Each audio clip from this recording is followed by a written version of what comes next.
Welcome back. Welcome back to video 3 of the 7-part video series on the practice, where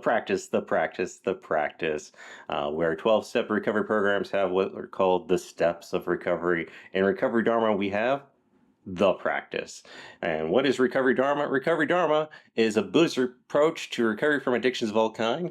Here's the book. It's second edition. If you don't have a copy of the book, get a copy of the book.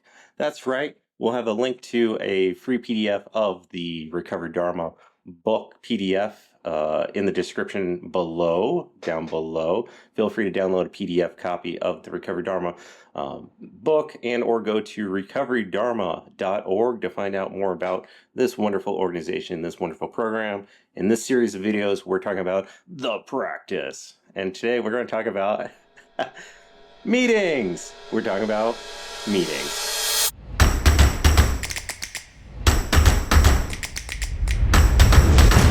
Meetings. That's right. It's a peer support, peer-led recovery program. So it makes sense that we would have meetings.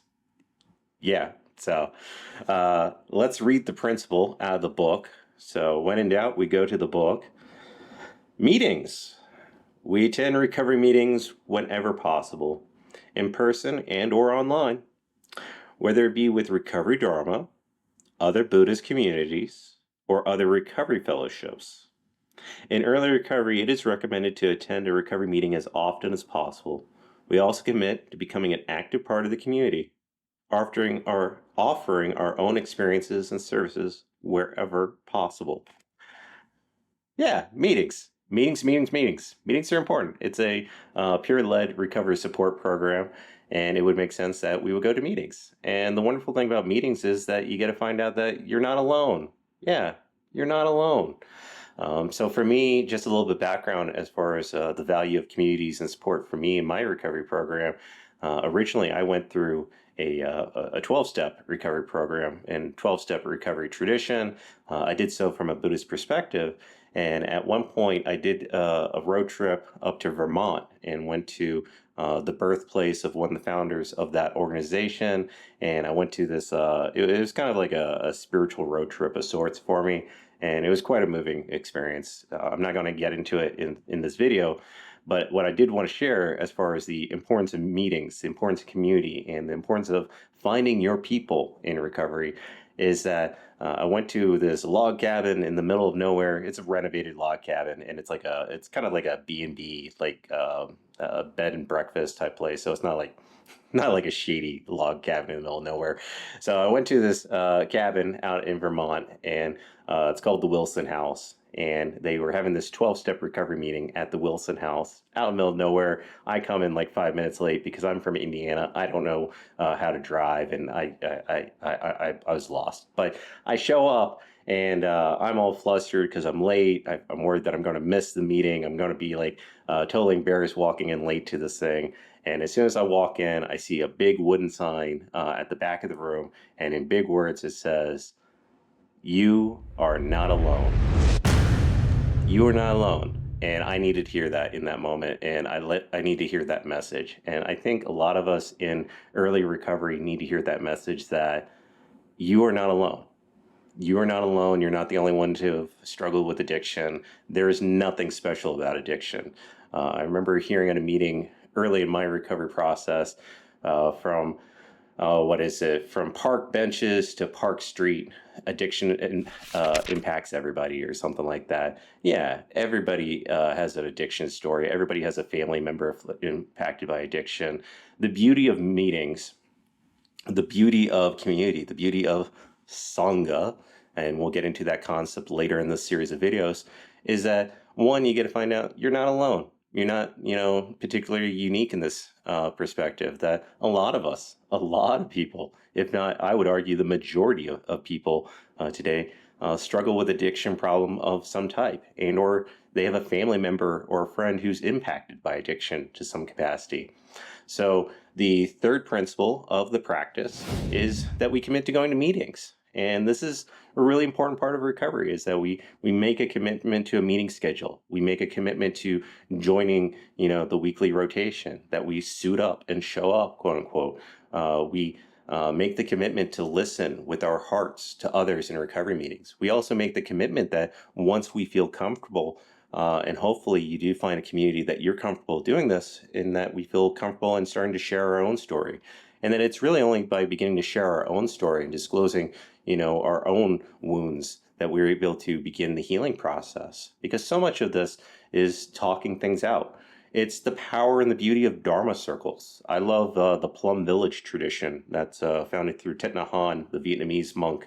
I went on a 4-day retreat to Magnolia Grove, which is in the Plum Village tradition. And I love how in Thich Nhat Hanh's tradition, they openly encourage, what are called Dharma circles. And in Dharma circles, people hold space for one each other. And people make sure they share from their heart, not from the head. They share from the heart. And you share from the heart. And as others share, it's as much about active listening and wise listening to those who are sharing with us. And, pausing and taking moments to be like, I see you, I hear you. There's an incredible amount of healing that is done in communities. There's an incredible amount of healing that's done in Sangha. There's an incredible amount of healing done in our recovery meetings. I would say that coming together in meetings, coming together in Sangha is a big part of what makes Buddhist practice and Buddhist philosophy. It's really what makes it a practice rather than just a philosophy. Buddhist philosophy is just words on a page, like just bland words on a page. It's only when you and I make the commitment to suit up and show up at meetings online or in person, and we start to share from the heart, from our personal experiences, that this becomes a living, thriving, breathing document. I remember a nun once told me on a retreat once during a Q&A session, during Q&A with the nuns and the monks here, make sure to ask questions from your heart. Share from your heart. Because any of us can go home and we can Google Buddhism. Any of us can go home and read any number of books on Buddhism. But the reason we show up to meetings, the reason meetings are so important, is that I can't Google what's in your heart. I can't Google what's in your head.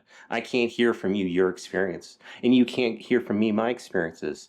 Sure, I'm doing these videos, I'm doing this channel, and I'd like to share some of my personal experiences. But until you and I are in the same room, we don't get to have that shared space and that shared experience and have that connection of the heart and mind.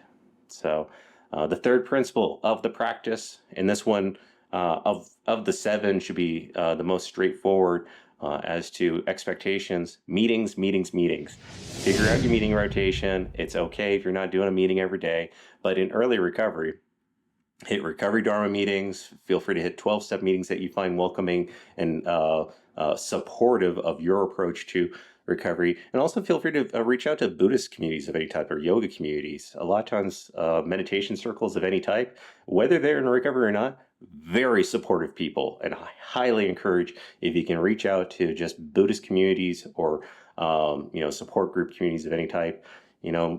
There's many paths up the mountain. You need to figure out your path and what works for you. So I'm confident you will. That's the whole point of this quick start guide.